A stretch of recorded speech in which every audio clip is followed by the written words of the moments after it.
a marcha do progresso. A marcha do progresso é para aproveitar um pouco disso que eu falei do bosque sagrado, mas também voltando àquela questão da subversão dos estereótipos. Então, assim, é uma aventura pensada para um sistema de investigação sobrenatural moderno, mistério, ordem paranormal, sistemas nessa linha, arquivos paranormais, etc., nessa linha, em que você tem... E aí a minha sugestão é que você faça essa história se passar num local fronteiriço do ponto de vista civilizacional. Então, assim, eu quero narrar essa história no Brasil. Pense em, sei lá, construção da madeira mamoré, construção da Transamazônica nos anos 60, a fronteira agrícola do Mato Grosso nos anos 50, 60, 70, enfim, algo nessa linha, certo? Em que você já tem, por exemplo, todos os elementos de terror, isolamento, aquelas coisas todas. Floresta fechada. Floresta fechada, e você tá numa situação em que você não tem um socorro imediato, né? Até hoje, dependendo de onde você estiver no Mato Grosso, se você precisar de ajuda, dependendo do que você precisar de ajuda, você vai demorar 2, 3, 4 dias para receber. Porque não vai ter nem verba, né? O pessoal não é muito mas a grande ideia é que você tem um fator que está empurrando, que está estimulando o progresso civilizacional naquele lugar. É para avançar. A gente precisa construir essa estrada, a gente precisa construir essa ferrovia, a gente precisa ocupar esse território, a gente precisa derrubar a floresta, a gente precisa entrar. E aí o que vai acontecer antes dos personagens se envolverem, em algum momento, você estava tendo as obras, as coisas estavam vindo, tem uma hora que as obras param. Por que as obras param? Porque começam a acontecer coisas estranhas. As máquinas quebram, né? Funcionários ficam doentes, funcionários se machucam em acidentes na obra. Aquelas coisas que vão impedindo tudo mais. Primeiro, a suspeita de sabotagem, deve ter alguém tentando sabotar, ou empresa concorrente, gente local, alguma coisa dessa tribo, povos originários que vivem por ali e tal. Mas nada é comprovado. Aí começa, aí entra o momento Sherlock, né? Se todas as possibilidades são descartadas, o que resta, por mais estranho que seja, deve ser verdade. As pessoas começam a teorizar coisas sobrenaturais, etc. Esse lugar é assombrado. Esse lugar é amaldiçoado. Isso não sei o que e tal. Mas não existe. Tipo assim, por mais que esse processo pudesse ter sido violento, ainda não teve nenhum caso, não teve genocídio, não teve morticídio, não teve assassinatos de uma galera que fez nada nessa linha que justificasse aquilo ali ser assombrado ou alguma coisa do tipo. Mas a obra para, e aí você começa a ter dificuldade, as coisas acontecem, as pessoas não querem também trabalhar mais, os caras começam a querer ir embora, porque não querem mais correr aquele risco, tem gente que se machuca seriamente e tal. Só que quem tá mandando fazer aquilo, sei lá, é a ditadura, é o governo ditatorial. Cara, vai chegar gente, eles vão mandar, a empresa vai ser obrigada, vai chegar, vão trazer gente de outro estado para fazer a obra. Vai acontecer, tem que acontecer. E aí, quando os caras começam a empurrar com mais vontade, começam a fazer mais esforço, não, então bota mais equipamento, conserta e faz, não sei o quê, a resposta também começa a ficar mais violenta. E aí você começa a ter mortes. E aí você começa a ter 1, 2 mortes no canteiro de obras, também mortes estranhas, aquela coisa bem premonição, aquelas mortes que parecem uma sequência improvável de eventos que geram um acidente bizarro. E aí, em algum momento, alguém olha e fala, ou num cenário tipo Ordem Paranormal, em que os caras da Ordem olham e falam, gente, temos uma situação ali que a gente acha que pode ter alguma coisa a ver com véu, não sei o quê. Ou no cenário de mistério, alguém com poder suficiente fala, então, eu preciso que vocês vão lá para investigar, porque a gente acha que é alguma sabotagem específica ou algo que não tá chegando informação pra gente. E aí a galera vai. E quando eles chegam, a primeira coisa que eles vão descobrir você teve uma última morte e essa morte não foi no canteiro de obras. Foi longe. Não foi em outra cidade, não foi nem nada do tipo, mas sei lá, foi bairros à distância, igualmente um acidente bizarro, mas que dessa vez pegou um gerente, um coordenador de obra, um executivo, um cara que não tá ali no... Vou fazer uma correção. No mistério, você não é um cara que vai ser mandado lá para investigar, não. Às vezes você é o servente de pedreiro. Sim. Que por conta própria vai descobrir alguma coisa. Que o mistério você joga com as pessoas assim, saca? A ideia é que você não estivesse lá desde o começo. Você seja uma parte de acabou de chegar, né?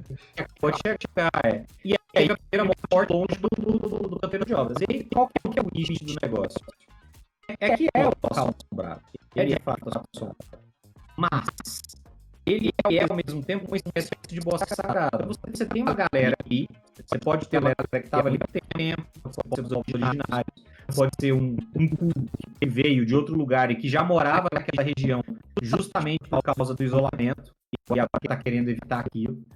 E aí o que eles fazem é um ritual específico de sacrifício, em que eles deliberadamente se sacrificam para tornar aquela região protegida.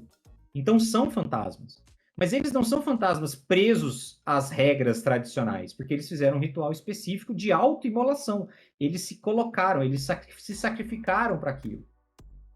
Então, você não é uma coisa do tipo, eles são vítimas de uma morte violenta e eles querem justiça e eles precisam que o corpo deles seja colocado para descanso, etc. Não, não. Foi deliberado. Eles são guardiões. Eles são espíritos guardiões daquele lugar agora.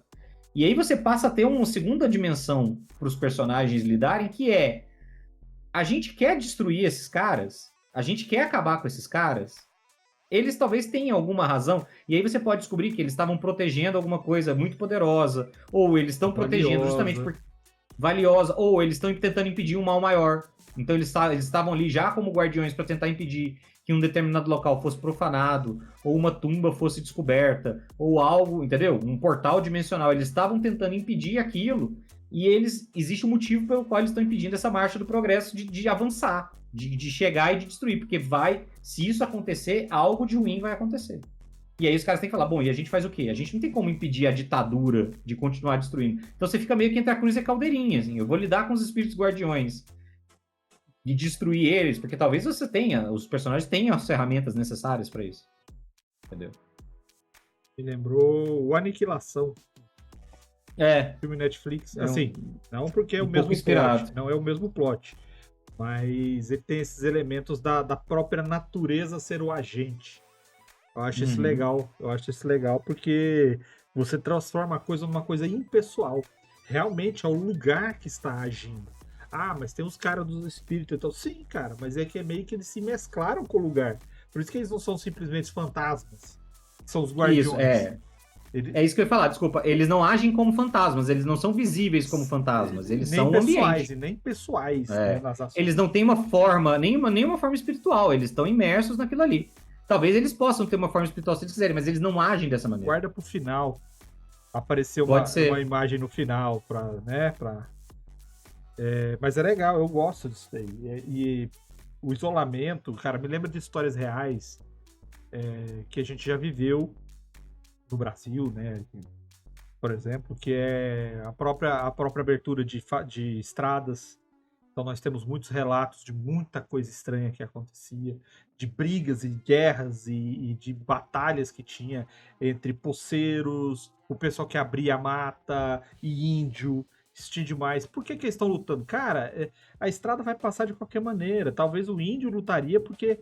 Mas por que o poceiro tá... Sabe, tem umas coisas que não explicam, mas acontecia. Operação Prato. Operação Prato estava investigando o OVNI, mas acontecia uns negócios, cara, que não dava para entender. Os relatos do pessoal falando que às vezes era frio, que aparecia do nada. Pô, os caras estão lá em Rondônia, meu amigo. Verãozão. 38 graus, de repente fazia frio. Então existe um monte de coisa acontecendo que são elementos bons de você usar. Pesquisa, vai lá no Google e coloca assim, fatos estranhos, fatos sobrenaturais na história do Brasil. Aí você vai ver um monte de coisa. E para você que gosta de música e tá vendo aí a personificação do Currupira na história do Marcelo, escuta o Detonator e as Musas do Metal, uma música chamada Currupira, que vocês vão gostar. O Marcelo não só descreveu um plot interessante, como a origem do Currupira, defendendo a marca. Olha aí. Exatamente. Ninguém sabe qual é a origem do Currupira, pode ser essa?